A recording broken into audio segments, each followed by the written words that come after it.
Eu sou o Guilherme Franco. E eu sou a Natália Almeida. E no episódio de hoje vamos retomar a pauta do novo marco do saneamento básico, sancionado pelo presidente Jair Bolsonaro na última quarta-feira, 15 de julho. O marco foi sancionado com vetos a 11 dispositivos, incluindo o que permitia a renovação de contratos estatais por mais de 30 anos. O texto agora volta à Câmara, onde ainda pode sofrer alterações. Abrindo caminho para o envolvimento de empresas privadas no setor de saneamento, o novo marco tem o potencial de trazer 700 bilhões de reais em investimentos em água e esgoto até 2033. Parado desde o ano passado no Senado Federal, o projeto ganhou força com a chegada do novo coronavírus. De acordo com dados do Trata Brasil, cerca de 35 milhões de brasileiros não possuem acesso à água tratada. Quando falamos de esgoto, o número cresce para 100 milhões. Além dos impactos sociais imediatos na saúde da população, o novo marco de saneamento vai gerar investimento no setor e trazer mais segurança jurídica aos investidores. Criando novas regras para o saneamento básico, o novo marco estabelece metas a serem cumpridas pelas entidades privadas, prazos para que as cidades erradiquem lixões a céu aberto e determina a abertura de licitação, ampliando a competição no setor. Apesar de não ser uma obrigatoriedade, a nova lei também permite que municípios menores formem blocos de regiões para tornarem-se atraentes às empresas. Agora, a ANA, Agência Nacional de Águas, passa a ser responsável pela regulação do setor, regular a tarifa dos serviços públicos de saneamento básico, padronizar os contratos de prestação de serviços públicos e controlar a perda de água é uma das novas responsabilidades da agência. Para entendermos quais são os próximos passos do novo marco do saneamento e quais ajustes precisam ser feitos para que a nova legislação funcione da melhor forma, eu e a Natália vamos conversar com Edson Carlos, presidente executivo do Trata Brasil. Nós também batemos um papo com o Thiago Birchner, que é prefeito de Una, na Bahia, e faz parte da rede de líderes do MLG. Ele nos contou quais são as expectativas para o novo marco e como ele impactará a cidade, que é próxima a Ilhéus e possui uma população de cerca de 25 mil pessoas.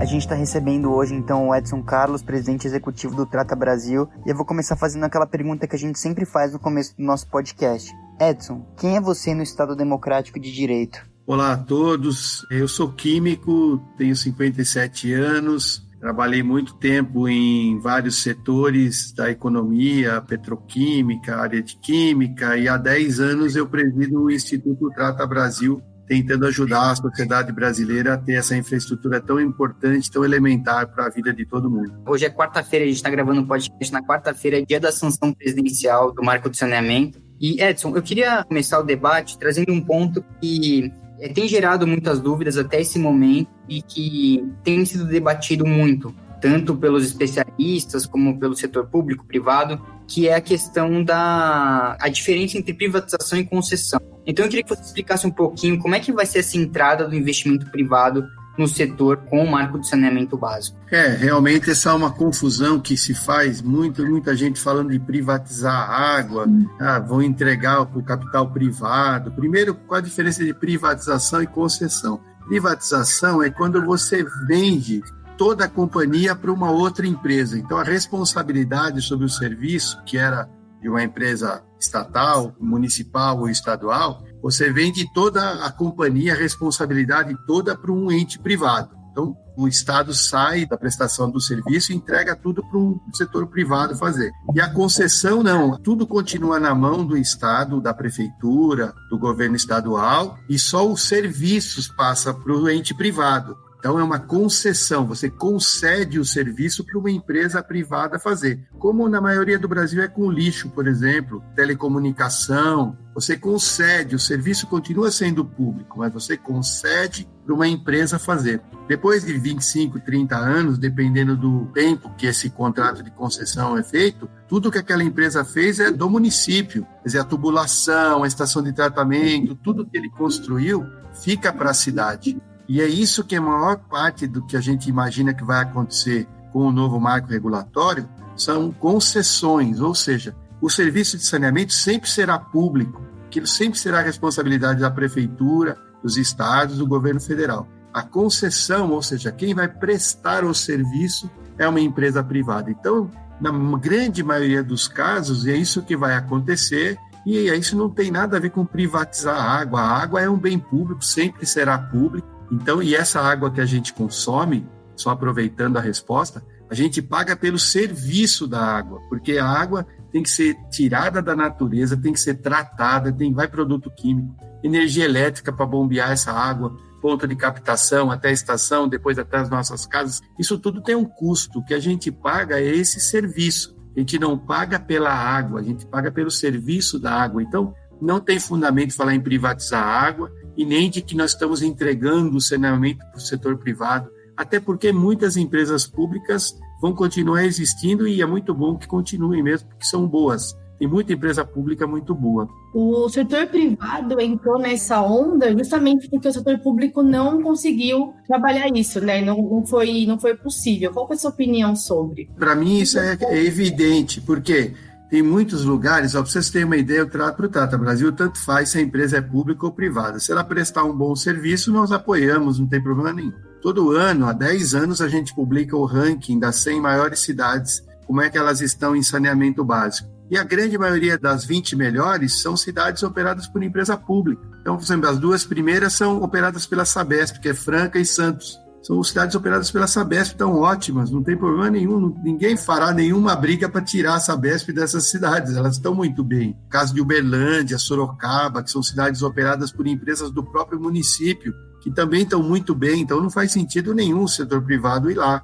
Niterói, no Rio de Janeiro, Campo Grande, no Mato Grosso do Sul, são operados por empresas privadas e estão muito bem. Então, não tem problema nenhum de ser privado lá. O setor privado ele vai entrar onde o serviço não aconteceu. Nós temos milhares de municípios, infelizmente, que estão lá sendo operados água e esgoto por uma empresa pública e não avança. Se a gente pegar os últimos 10 anos, a cidade não saiu do lugar. É justo o cidadão continuar lá mais 10 anos esperando acontecer alguma coisa só porque a empresa é pública? Não faz sentido. Então, assim, onde o serviço é bem prestado, não tem problema nenhum, vai continuar sendo, seja a empresa pública ou privada. A questão é onde não é bem prestado o serviço. Assim como onde o setor privado não presta um bom serviço, ele também vai ter que sair. Então, não é uma exclusividade do setor público. O problema é que a gente tem que ter a mesma rigidez, a mesma fiscalização e a mesma cobrança, independente de que tipo de empresa seja. Então, essa questão de público ou privado é pouco relevante. Nós temos que ter boas empresas.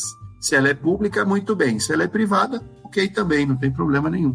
Lendo uma entrevista sua que você deu para o Estado de São Paulo recentemente, você falou aí de boas empresas, o importante é ter boas empresas. Você mencionou um número que me deixou muito impressionado, que é que o país perde 38% de toda a água potável para ser distribuída, que isso representa 12 bilhões, que é o equivalente a todo o investimento que o setor tem feito no ano. Eu quero ouvir de você se é isso mesmo, você pode falar um pouco mais sobre esses números, e também já emendando um outro ponto da sua última resposta, você falou do ranking que vocês fazem, né, todo ano. Vocês planejam fazer algum tipo de estudo, algum tipo de levantamento após a sanção do marco? Vai ter algum tipo de material nesse sentido? A cada 2 anos, pelo menos, a gente produz um estudo sobre as perdas de água potável. É antes de chegar na nossa casa, da estação de tratamento de água até chegar na nossa casa, essa água percorre quilômetros e quilômetros embaixo da terra nas tubulações de distribuição. O que a gente vem apontando já há bastante tempo é que essas perdas de água vêm aumentando no Brasil, ao invés de diminuir.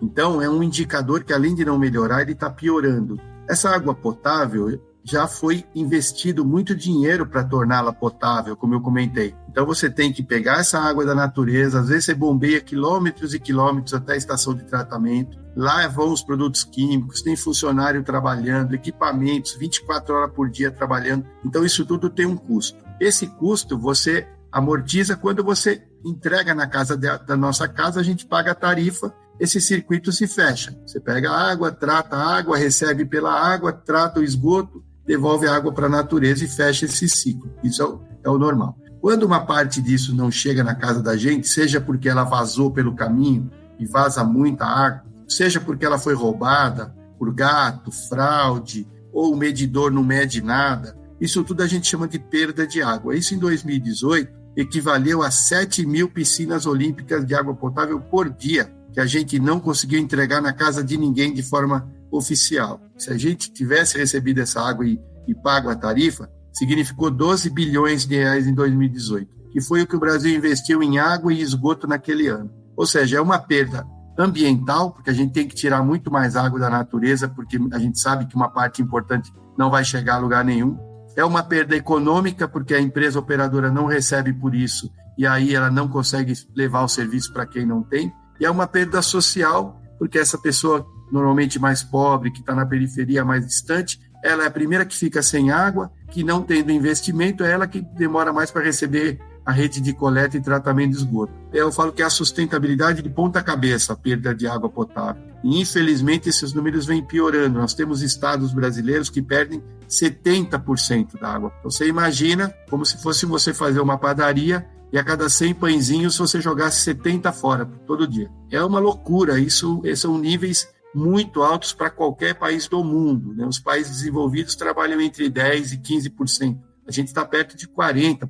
Quer dizer, é uma loucura. E isso não melhora. A gente publica isso justamente para chamar a atenção, ainda mais tendo passado crise hídrica, como a gente passou aqui no Sudeste, agora no Sul do Brasil, escassez de chuva, né? E com relação ao marco regulatório, sim, a gente agora vai pensar em algum tipo de instrumento para começar a medir o avanço desse novo marco regulatório. Não vai ser imediato. Das negociações do parlamento, foi concedido aos governadores um prazo de 2 anos, até março de 2022, para as companhias que já atuam na água e esgoto conseguirem demonstrar que elas vão conseguir chegar até 2033, atendendo 99% da população com água e 90% com coleta e tratamento de esgoto. Então, nós ainda vamos ter um tempinho aí para que as empresas que já estão nos municípios tentem comprovar que elas podem continuar ali. Quer dizer, em não conseguindo, aí em 2022 começam a abrir os processos de licitação para que uma outra companhia entre na cidade e opere. Mas a gente já está monitorando isso tudo. E emendando também a questão se vocês planejam fazer algum levantamento agora após a aprovação do marco. Então, isso que eu estava comentando, a gente não tem como fazer porque vai demandar um tempo, porque na negociação do parlamento foi dado esses quase 2 anos aí para as companhias. Então, nesse período de 2 anos, o que vai acontecer de mais concreto são essas modelagens que o BNDES já está anunciando. Então, o Rio de Janeiro, por exemplo, que está um processo de abertura de consulta pública, para dividir o estado em 4 áreas. Nós temos casos do Mato Grosso do Sul, nós temos casos do Espírito Santo, agora possivelmente vai sair processo de modelagem do Acre, do Amapá, Alagoas. Esses processos, normalmente de concessão do esgoto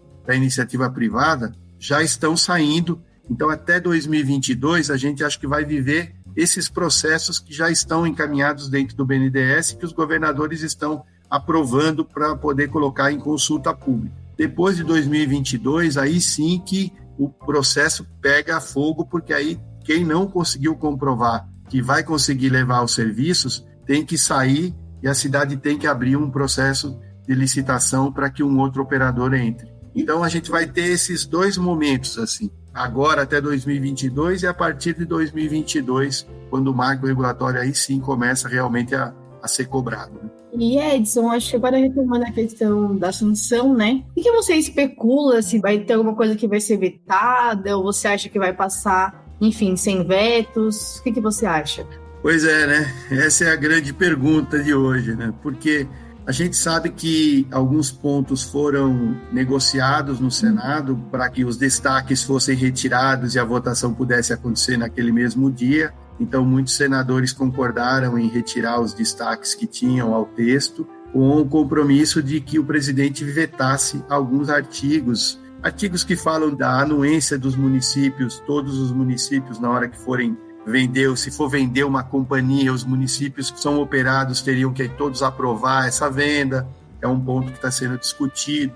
A questão da regionalização, ou seja, se a regionalização começa a valer a partir de hoje, então o presidente sanciona a lei, se todo mundo vai ter que se correr para se regionalizar, para poder não ficar com os recursos bloqueados, recursos do governo federal. Tem a questão dos empreendedores condominiais, quer dizer, tem um item que diz que quando aquela construtora que fez o condomínio, se ele comprovar que ele fez obras de saneamento lá, ele seria ressarcido desse dinheiro por conta do operador que entrar na cidade. Isso também, segundo o que foi negociado, causaria uma confusão enorme para poder provar isso. Então, são alguns artigos que podem ser vetados. A questão de se os resíduos sólidos e a drenagem também vão precisar entrar na concessão, também do mesmo jeito que a água e esgoto. Então, são pontos que foram alguns negociados, outros que o setor mandaram sugestão para a Casa Civil para que o presidente vete,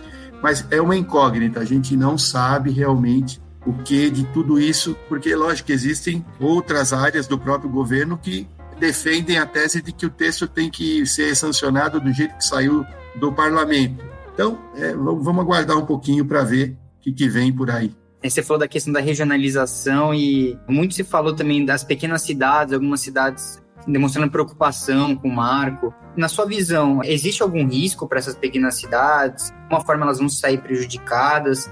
Eu acho que prejudicadas elas estão hoje, para te falar a verdade. Porque essas cidades estão aí há quantos anos com serviços mal prestados ou quase nem prestados, né? Principalmente os municípios pequenos. Então, eu acho que se não fizer nada muda. E essa foi uma das grandes preocupações nesses 2 anos que o projeto ficou rodando dentro do Congresso. Talvez a maior crítica que se fazia é: e os municípios pequenos vão ficar abandonados? O setor privado vai ter interesse na cidade pequena?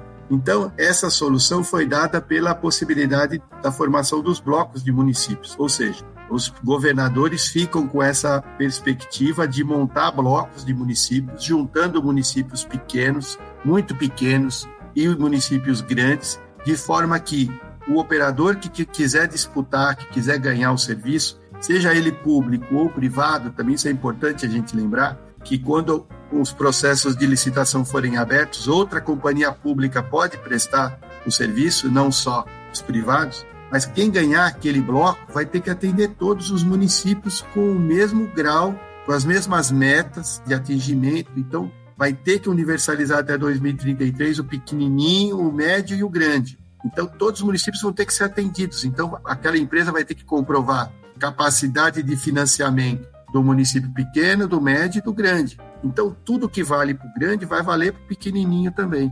Isso foi uma fórmula que o relator encontrou de ninguém ficar para trás, porque esse é o espírito, né? Não pode deixar ninguém para trás, nós temos que chegar a 99% das pessoas com água e 90% com coleta de esgoto. Quer dizer, essas pessoas vão ter que ser atendidas de algum jeito. Então, isso já faz parte do marco regulatório, esses municípios terão que ser atendidos por quem ganhar. Então, não tem essa possibilidade do município ficar para trás. E mesmo que, um exemplo, algum município ou algum bloco de município não tenha interessados, o governo federal, nesse caso, assume esse bloco de municípios. Isso foi o compromisso que o governo federal tem, até que alguém interessado aparecesse naquela região. Pelo nível de procura que a gente tenha visto, de investidores, de empresas nacionais e internacionais, eu acredito que vai ter interesse em todos esses blocos, pelo Brasil todo. Pode ser que eu me engane em algum lugar, pode ser que não tenha, mas a princípio eu acho que vai ter sim.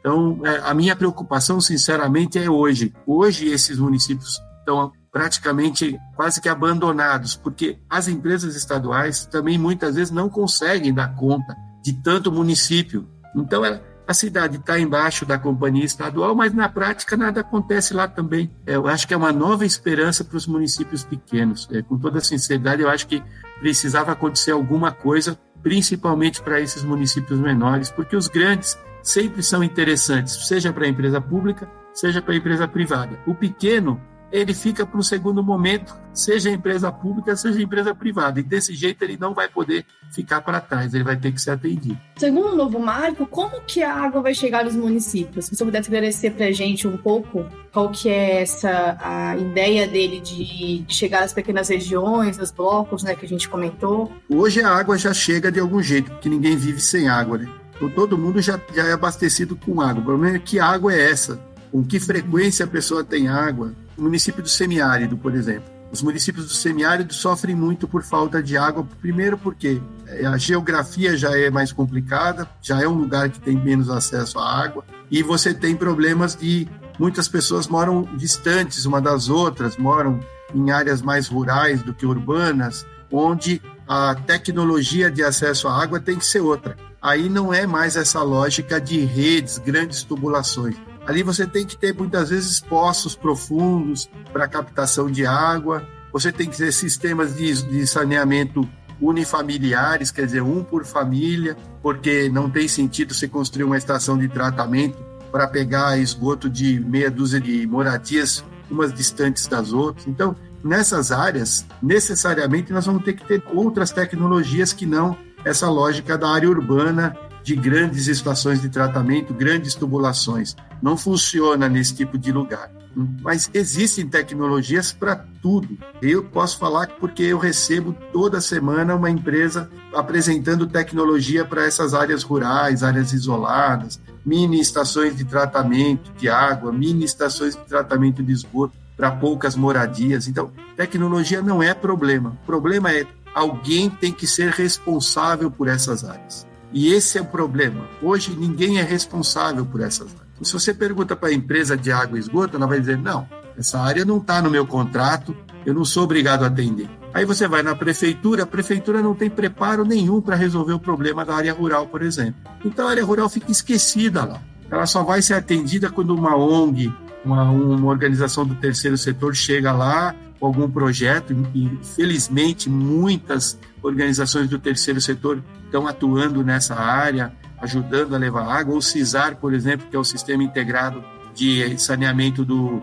Semiárido, começou no Ceará, já está no Piauí, na Bahia. É um sistema muito interessante, onde a própria população cuida do sistema de água e esgoto. Tem iniciativas muito legais. Agora, quem ganhar a licitação da cidade vai ter que encontrar uma solução para essas pessoas também. Então, aí vai ter que encontrar uma solução para a água, seja água de poço, seja dessalinizador, seja água de manancial, água de rio, vai ter que encontrar uma forma, não só para a água, mas também para o esgoto, porque se a gente vai chegar, como eu disse, nos 99%, essas pessoas também vão ter que entrar na conta. E você falou de responsabilidade, a importância de delegar isso. A mesma coisa vale para as metas também, né? Você trabalhar com metas também, você ter um plano, né? Alguma coisa que você seja obrigado a realmente resolver o problema, né?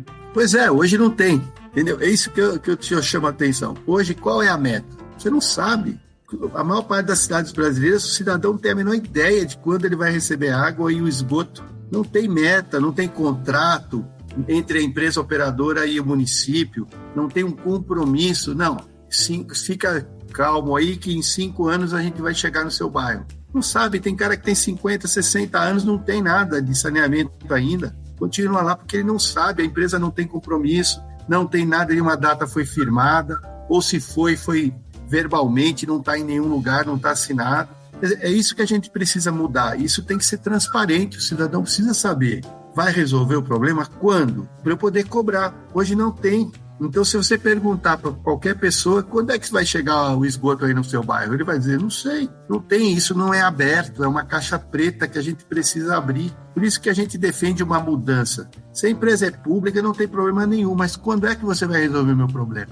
Ele tem que dizer, hoje esse fato de ser empresa pública parece que dá o direito dela fazer o dia que quiser, quando quiser. Não é assim. Isso é pago, o serviço é pago, a gente paga a tarifa. Isso aí não é um voluntário, não é dado para as pessoas. Então, o marco regulatório ele vai funcionar bem para todas as empresas que atuarem, seja elas públicas, seja elas privadas, porque o cidadão precisa ter mais clareza e transparência nessas metas e indicadores para que a gente possa cobrar, para a gente poder fiscalizar. Hoje não tem, entendeu? Então, quem defende o que está aí hoje, pensa nisso. Hoje é impossível a gente dizer para qualquer pessoa no Brasil quando é que ela vai ter água e esgoto, porque esses contratos ou eles não existem ou eles não têm meta nenhuma para ser atendido. Na grande maioria, lógico que não tem, existem exceções, boas companhias com bons contratos, não estou dizendo que o Brasil inteiro é assim, mas em muitos lugares não tem.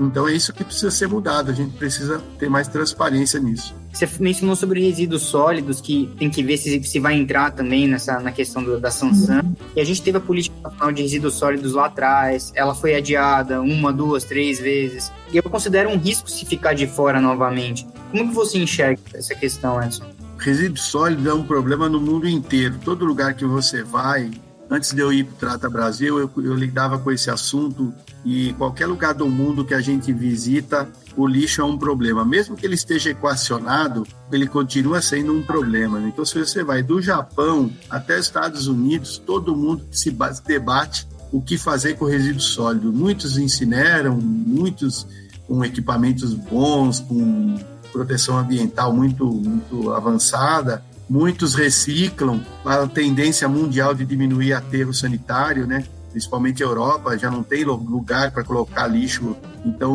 uma restrição forte. E aqui, desde a política do resíduo sólido foi lançada, existem essas postergações de datas porque os municípios simplesmente não conseguem resolver o problema de eliminar os lixões e transformar em aterros sanitários, né? Agora ganhou mais um prazo. Eu acho que é importante que isso também tenham metas e que essas metas sejam cobradas de uma forma que não fique se postergando, porque passa uma mensagem errada, né, de que, olha, não se preocupa que quando chegar perto a gente vai ganhar mais 1 ou 2 anos, então não há problema nenhum. Assim como os prazos dos planos municipais de saneamento que foram sendo adiados, e aí passa uma mensagem de que não é muito sério. Há essa tendência, essa possibilidade de que na licitação também entre os resíduos sólidos, seria uma forma de também o setor privado entrar com mais força nessa área, que já tem muito mais participação privada do que em água e esgoto. Esse é um tema que precisa ser levado a sério. Essas políticas todas de reciclagem precisam ganhar volume, né? Precisam ganhar força, porque é um problema e o Brasil precisa resolver. Novas tecnologias precisam chegar. Não há nenhum lugar do mundo você consegue reciclar mecanicamente um volume muito grande de lixo, a não ser, logicamente, para alguns materiais mais nobres, como latinha de alumínio, como garrafa PET, que já tem uns esquemas de coleta e reciclagem mais avançados, até porque são produtos que valem mais. Mas a gente precisa ter algumas saídas aí para outros tipos de resíduo, né? Que em outros países já existem e que no Brasil ainda estão caminhando um pouco com uma recuperação energética, por exemplo, né? Que no mundo inteiro está avançando muito, avançou muito, e no Brasil ainda pouco se avançou. Então é mais um tema que precisa ter metas e cobranças mais concretas. Edson, agora retomando um pouco, para você, o que falta para começar o novo marco, né? Por quais regulamentações ele ainda deve passar para que ele funcione da melhor forma, assim? Essa é uma pergunta muito importante, né? Porque vários decretos precisam sair para poder fazer com que o marco regulatório comece a valer efetivamente. Como é que vai se avaliar os investimentos de quem está saindo da cidade? Faz parte do marco regulatório que você tem que indenizar a empresa que está saindo da cidade com os investimentos que não foram amortizados ainda. Quer dizer, então, aquilo que ainda estaria devendo, quem entrar vai ter que ressarcir. E essa metodologia tem que ser criada, né? As metodologias que a ANA vai usar para poder fazer as normas de referência do saneamento também precisam ser criadas, né? Então, a gente tem decretos aí que precisam e estão sendo avaliados, né? Essa questão dos pequenos municípios, como é que vai se fazer para os financiamentos. Alguns mecanismos do Ministério da Economia está trabalhando para que estejam prontos, talvez alguns até hoje mesmo possam ser anunciados, porque o Ministério da Economia e o Ministério do Desenvolvimento Regional têm trabalhado bastante nesses critérios, né, para poder acelerar o passo. Outros vão demandar um pouco mais de tempo. Pelo menos uns 3 ou 4 decretos aí que estão sendo construídos para que o marco regulatório efetivamente consiga ser aplicado, porque uma coisa é você aprovar a lei geral, né? Depois tem as particularidades, e aí você precisa entrar num detalhamento mais profundo, né? Mas isso já está sendo feito, até onde eu sei, esses decretos já estão sendo construídos. Bom, esse foi um ano muito difícil para o Brasil, né? A gente já estava num momento muito ruim economicamente, social também. Aí a Covid-19 também ajudou a ampliar essa crise. E se você entende que o novo marco pode ser um indício de uma boa notícia e uma retomada social e econômica que o Brasil aí tá tanto precisando. Sim, eu acredito. Nós estamos falando aí de uma necessidade de pelo menos 500 bilhões de reais só para água e esgoto. Se a gente considerar a troca das tubulações antigas, combate às perdas que a gente falou, esse número pode chegar a 700 bilhões, né? É muito dinheiro, e isso é um dos motivos do Ministério da Economia ter apoiado tanto o novo marco regulatório, porque esse dinheiro não tem mais como vir do governo federal, como sempre veio em doses menores, né? O investimento no saneamento nunca foi muito alto e vinha diminuindo nos últimos anos. É um recurso que movimenta muitas cadeias produtivas, isso que é interessante no saneamento. Fora o benefício social, que é enorme, quer dizer, você reduz custos em saúde pública, as pessoas, ao não ficar doentes, elas são mais produtivas no trabalho, você melhora o meio ambiente, consequentemente você melhora o valor dos imóveis, você melhora o turismo, tudo isso estimula a atividade turística, que é muito importante. O Brasil perde muito turismo também por conta das condições ambientais, né? Você tem uma série de ganhos sociais, ambientais, ganhos econômicos, né? E quando você investe em saneamento, você movimenta a cadeia produtiva do plástico, do cimento, do aço, dos equipamentos, de produto químico, de escritórios de engenharia, de arquitetura. Você tem mão de obra, empreiteiras que trabalham com seus operários na rua, instalando essas tubulações. Quer dizer, tudo isso é emprego que movimenta a economia, que movimenta a renda, impostos para as prefeituras, para os estados. Isso que está apoiado muito desse apoio que o governo federal, o Poder Executivo tem dado, porque, sim, esse marco regulatório ele pode ser uma das saídas para o pós-pandemia, porque esses investimentos em chegando ao Brasil, eles tendem a fazer a economia se movimentar, e isso é fundamental, né? Porque a gente, com a pandemia, uma economia que já estava numa situação não tão boa, piorou muito. Então, a gente espera que sim, que os investimentos em saneamento ajudem a gente trazer de volta a economia do Brasil e, se possível, até melhorar do que a gente já tinha, né? Edson, eu queria fazer uma pergunta que, para a gente concluir, por que seria benéfico essa abertura de concorrência, né? Então, para o consumidor também, o que beneficia para ele? Eu queria que você explicasse para a gente, só para também deixar isso claro, se essa abertura necessariamente aumentaria uma tarifa ou não, porque eu vejo que isso também é uma questão muito frequente das pessoas, né, que vai ficar mais caro e tal, mas eu queria que você explicasse para a gente, para ficar bem organizado isso. Primeiro, dizer que a gente já paga por esse serviço, né? Eu ouço muitos comentários, parece que hoje o serviço é de graça e ele vai passar a ser cobrado. Não, ele já é cobrado, a gente paga. Então, o fato de ser uma empresa pública não isenta dela cobrar a gente e a gente paga a tarifa. Em muitos lugares do Brasil, essa tarifa é muito alta. Então, a gente já paga. Segundo, como é que funciona hoje?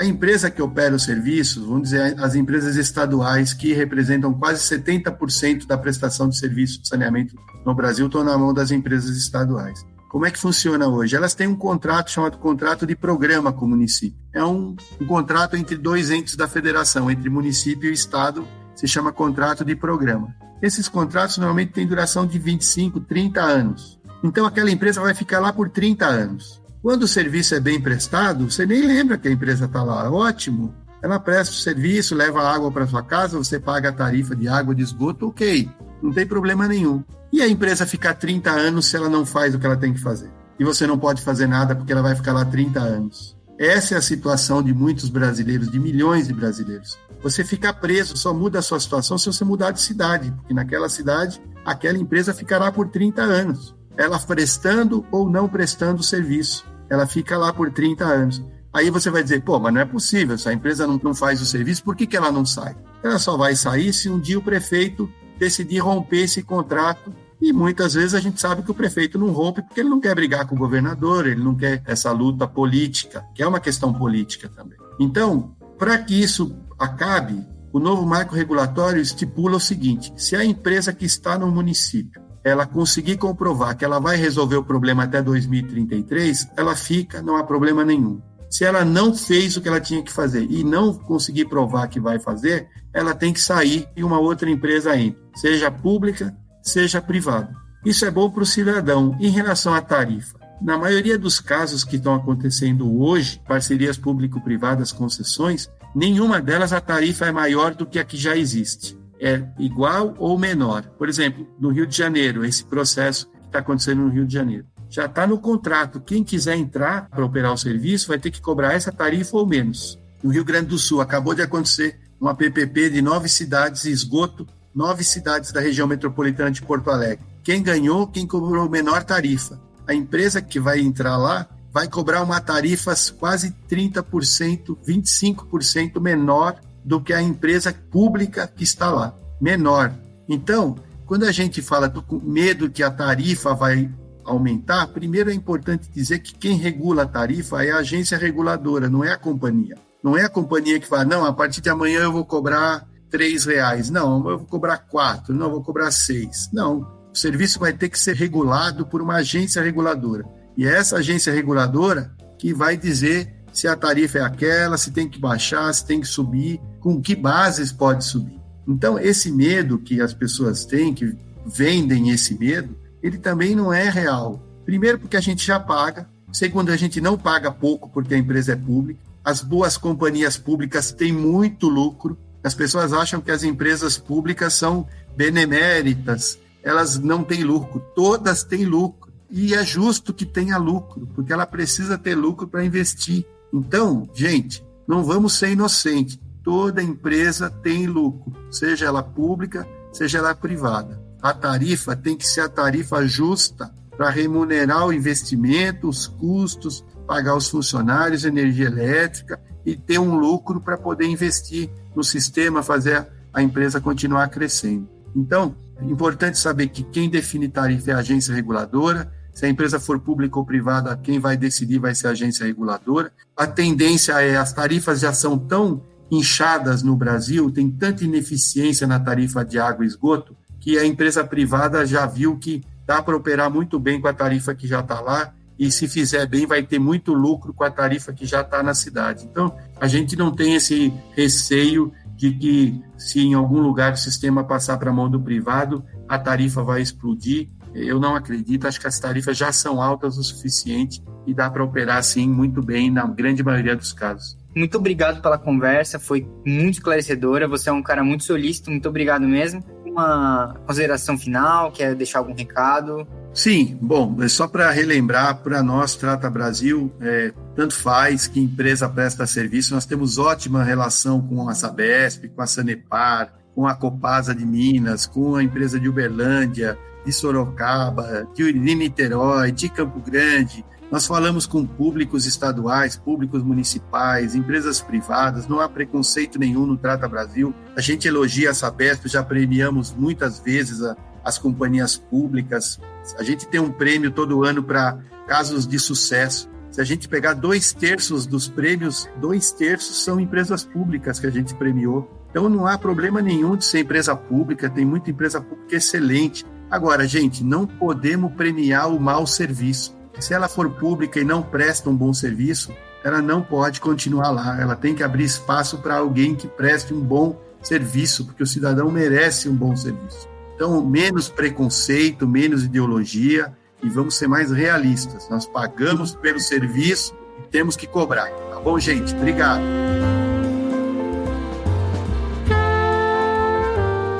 Tiago, primeiro, obrigado por topar participar e eu quero abrir com uma pergunta mais geral sobre a questão da Covid-19. A gente está vivendo uma crise sanitária sem precedentes. Você, como prefeito de uma cidade pequena, sabe como ninguém a importância de privilegiar a questão sanitária nesse momento. Eu queria que você contasse um pouco como está sendo feito o trabalho de prevenção à Covid-19 na cidade de Una. Oi, Guilherme. Oi, Natália. Espero que esteja tudo bem com vocês. Muito obrigado pela oportunidade de participar com vocês desse podcast. Aproveitar a oportunidade de mandar um abraço para toda a rede CLP. Em verdade, a gente tem trabalhado antes do anúncio da pandemia aqui no nosso município. A pandemia foi anunciada no dia 20 de março pela Organização Mundial de Saúde. Antes disso, nós já havíamos iniciado o treinamento dos profissionais de saúde.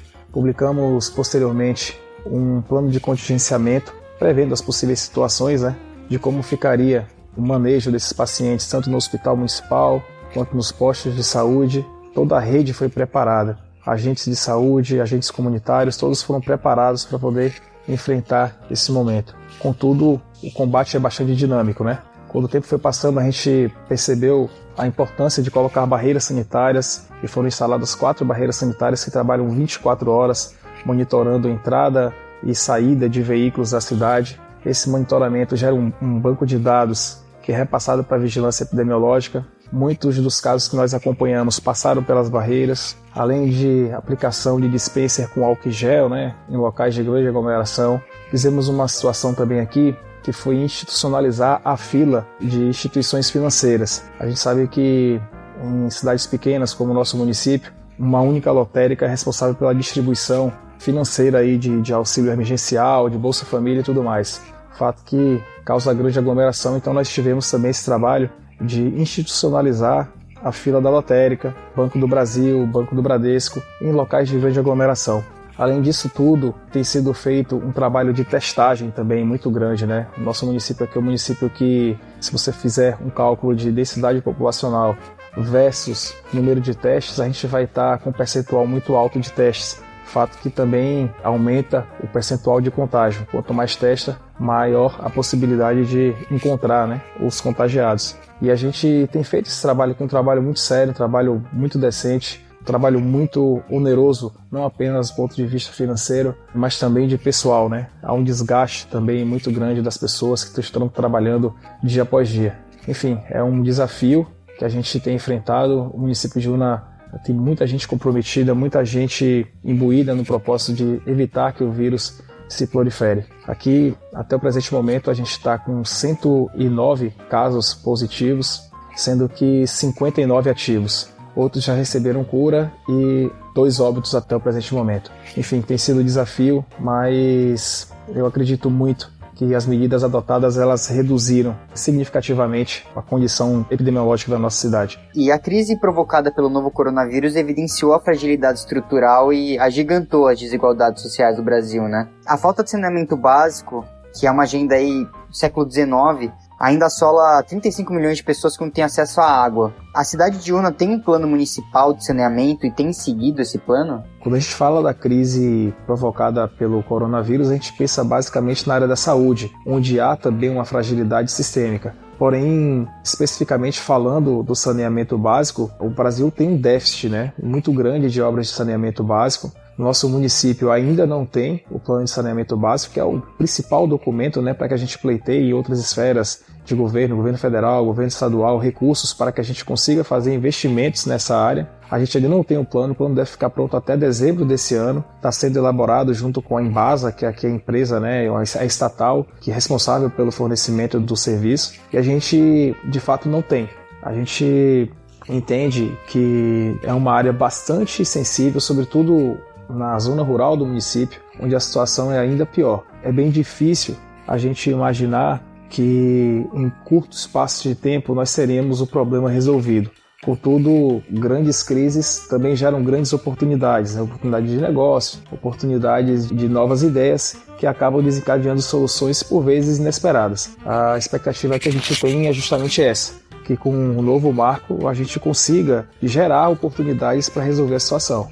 Tiago, conta pra gente um pouquinho como que tá o saneamento básico aí em Una e como você vê que o novo marco pode contribuir para as melhorias, para os avanços. Eu gosto sempre de fazer uma dissociação para que a gente entenda melhor o cenário aqui no nosso município. Enquanto que mais de 90% do perímetro urbano já tem água tratada da rede geral, no perímetro rural esse percentual é apenas de 20%. Quando a gente fala de esgotamento sanitário, por exemplo, no perímetro urbano, 33% já está na rede geral, enquanto que 40% ainda é de fossa rudimentar, outras fossas sépticas, enfim. No perímetro rural, esse processo se inverte, 50% das fossas são rudimentares e mais de 40% ainda não tem. Basicamente de tratamento de esgoto, falando de tratamento de esgoto agora, a gente tem 20% só de cobertura no município. Desses 20%, 100% dessa rede de esgoto é tratada e a eficácia estimada pela Embasa, que é a empresa responsável pelo fornecimento do serviço, chega a 93%. Então essa é a nossa realidade.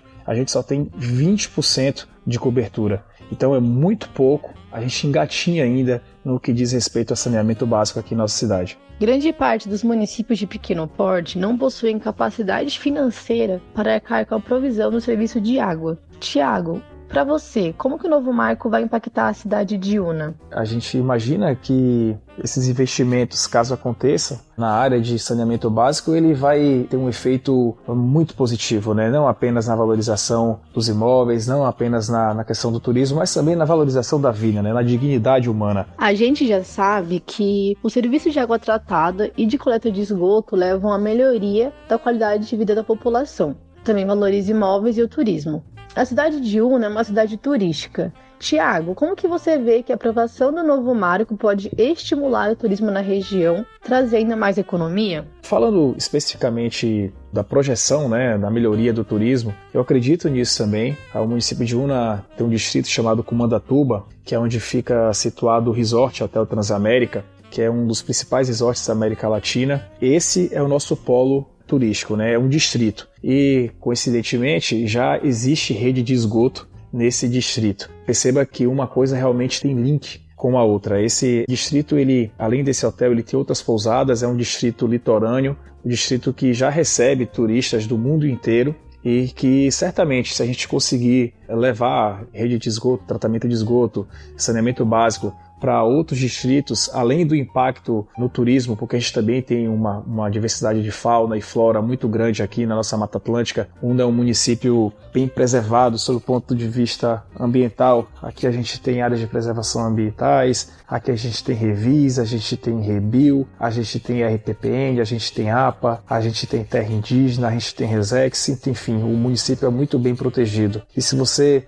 conseguir aliar toda essa proteção a melhores condições de vida para a população, ao saneamento básico, por exemplo, como a gente está tratando especificamente, eu não tenho dúvida de que isso pode alavancar situações de geração de renda e emprego em zona rural, por exemplo, onde a gente já tem fazendas instaladas, a gente tem produção de frutas, exportação de frutas como mangostim, como rambutan, a gente produz muita seringa, muito cacau. Então se a gente conseguir atrelar o desenvolvimento das pessoas com o desenvolvimento local, em tudo que esses investimentos em saneamento básico podem proporcionar, sem dúvida a gente vai desencadear aqui um ciclo positivo de crescimento, e não apenas de crescimento de economia, não apenas de crescimento de emprego, mas de crescimento também de dignidade das pessoas. Isso é tudo que a gente espera, isso tudo é que a gente luta, trabalha o dia inteiro para que aconteça. Finalizando aqui, só queria novamente agradecer a vocês a oportunidade de ter discutido esse tema tão relevante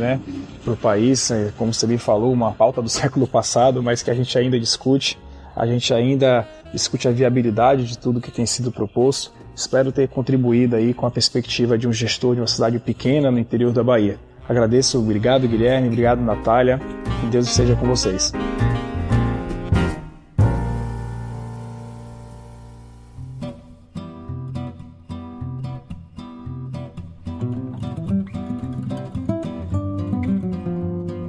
Esse foi o Coisa Pública, o podcast que discute os principais problemas do Brasil e conversa com quem está trabalhando para resolvê-los. Se você quiser fazer sugestões, contribuir para o debate ou só mandar um oi, pode falar com a gente mandando um e-mail para contato@clp.org.br. E mais uma vez, apoie o nosso projeto no Catarse em catarse.me/clp. Indique também esse podcast para os seus amigos, compartilhe nas redes sociais e leve essa discussão mais adiante. E pessoal, não se esqueça de seguir todos os canais do CLP para não perder nenhum dos nossos conteúdos. A gente se vê no próximo episódio. Até! Até o próximo episódio.